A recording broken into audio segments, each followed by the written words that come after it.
Hello friends, welcome back to my channel. তো আজকে আমি বানাবো মোচার চপ। তো আপনারা পুরো ভিডিওটা দেখতে থাকুন কিভাবে আমি মোচার চপ বানাই। তো চলুন শুরু করা যাক। তার জন্য আমি এখানে মোচাটা আগে থেকেই লবণ হলুদ দিয়ে সেদ্ধ করে রেখেছি। আর এর জন্য আমাদের একটা মশলা বানাতে হবে। তার জন্য এখানে নিয়েছি এলাচ, দারুচিনি, জয়িত্রী, লবঙ্গ, ধনে, মৌরি আর জিরে। এবার এগুলোকে ভালো করে রোস্ট করে নিতে হবে। তো আমি ফার্স্টে এখানে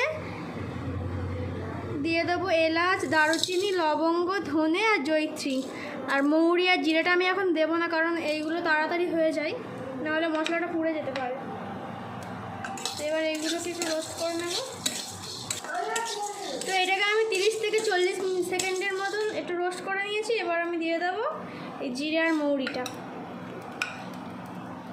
দিয়ে হালকা ভেজে নেব। তো এটা আমার হয়ে গেছে, এবার ঢেলে নেব। তো এটা আমি গুঁড়ো করে নেব আর ততক্ষণ বেসনটা মাখিয়ে নেব। এর মধ্যে আমি দেবো লবণ, হলুদ গুঁড়ো দেব, জিরে গুঁড়ো,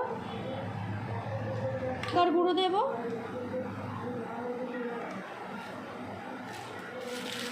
জিরে দেব, দিয়ে এবার জল দিয়ে মাখতে হবে। তো এবার এর মধ্যে আমি দিয়ে দেবো অল্প একটু কর্নফ্লাওয়ার, নিয়ে এবার অল্প অল্প জল দিয়ে ব্যাটারটা রেডি করে নেবো। তো এইরকম থিকনেস আমি ব্যাটারটা গুলে নিয়েছি। এবার এর মধ্যে দিয়ে দেবো একটু বেকিং সোডা, অল্প একটু বেকিং সোডা দেবো, নিয়ে এবার ভালো করে মিশিয়ে নেব। তো পুরটা করার জন্য আমি এখানে কিন্তু কড়াই তেলটা গরম করতে দিয়ে দিয়েছি। এবার মোচার পুরটা আমি তৈরি করে নেব। তো এবার আমি এখানে দিয়ে দেবো পেঁয়াজ কুচি আর লঙ্কা কুচি, এই কাঁচা লঙ্কা কুচি। এবার দিয়ে ভেজে নেব হালকা করে। তো পেঁয়াজটা আমি এরকম হালকা করে ভেজে নিয়েছি। এবার এর মধ্যে আমি দিয়ে দেবো হলুদ গুঁড়ো, যেহেতু মোচায় হলুদ দেওয়া আছে হলুদটা অল্প করেই দেবো, দিয়ে অল্প একটু জল দেবো যাতে মশলাটা পুড়ে না যায়।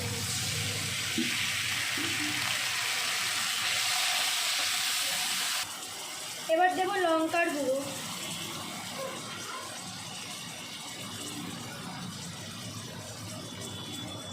লবণ দেব,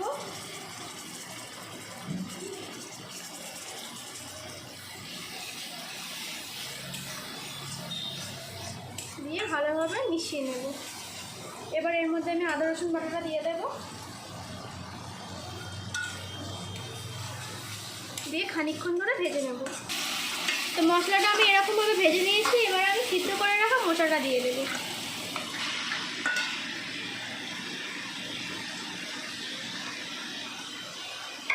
দিয়ে ভালোভাবে ভাজতে থাকবো।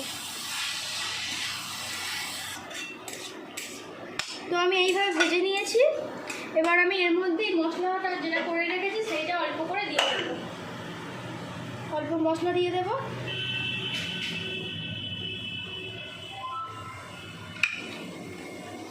দিয়ে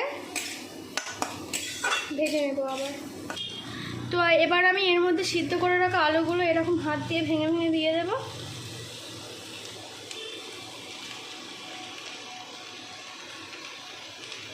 তো এবার আলুটা মশলার সঙ্গে খুব ভালোভাবে মিশিয়ে নেব।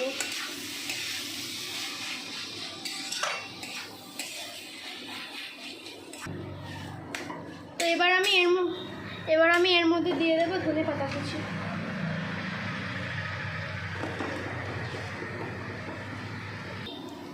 ধনে পাতাটা দিয়ে খানিকক্ষণ মিশিয়ে নিয়েছি। এবার আমি এটা নামিয়ে নেব। তো আমি একটা করে এরকম গোল্লা নেব একটু করে, আর এইভাবে হাতের সাহায্যে এইরকমভাবে সাইজ দিয়ে নেব। তো সবগুলো আমি এইভাবে রেডি করে নিয়েছি। আর এইদিকে আমি তেলটাও গরম করতে বসিয়ে দিয়েছি। তেলটা গরম হয়ে গেছে। এবার আমি একটা একটা করে এইভাবে নেব, নিয়ে ব্যাটারে এরকমভাবে ডুবিয়ে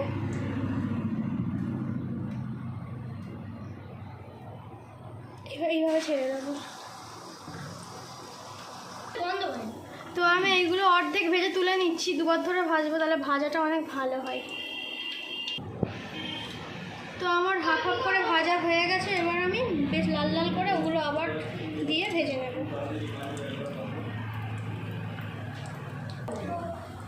তো এগুলো আমার ভাজা হয়ে গেছে, এবার আমি তুলে নেব।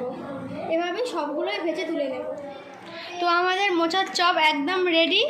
এটা কিন্তু খেতে খুবই সুন্দর হয়। আমি একটা ভেঙে দেখাচ্ছি কতটা সুন্দর। এই যে দেখুন ভিতরটাও কতটা সুন্দর। তো ভিডিওটা ভালো লাগলে লাইক, কমেন্ট, শেয়ার এবং সাবস্ক্রাইব করবেন। আর ফেসবুক থেকে যারা দেখছেন অবশ্যই পেজটা ফলো করবেন। ভালো থাকবেন, সুস্থ থাকবেন।